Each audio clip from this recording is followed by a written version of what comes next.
Hello everyone, Norm Glazier, shop foreman at Drayton Valley Ford here again, and today we're going to go over the basics of checking your oil in your engine. So of course first we have to pop the hood and take a look and find the dipstick. So this here is a 2024 Bronco Sport, and we are going to locate and identify the dipstick and then check the oil out. So in most cases, the dipstick will be identified as a yellow loop that you'll find either on the front or side of the engine. In this case, it's right here.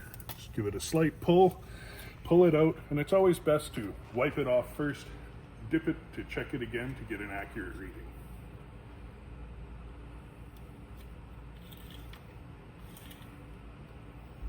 In this case, of course, we have a very full engine that's been sitting for a minute, and that brings me to my next point. Consistency in checking your oil is very important. Some of our Ford engines, like the 2.7 liter V6, require a 15-minute waiting period before the oil is checked.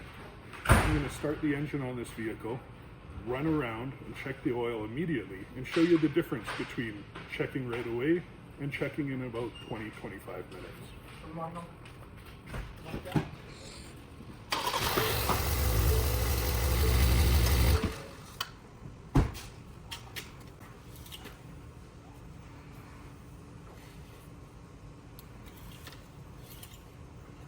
So here we can see, after checking right away, that there's a lot of splash and a lot of oil falling down on the dipstick, giving a very inaccurate reading.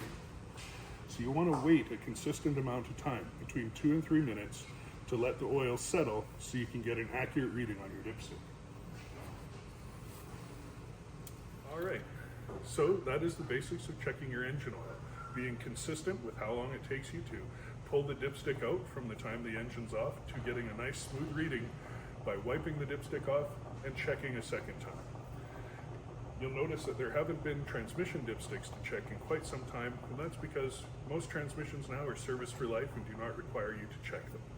But if you ever have any questions, you can always bring your vehicle to an authorized dealer and have us give you some peace of mind by checking that for you with our specialized tools and equipment and training. All right, that's it for this video. You guys have a good day.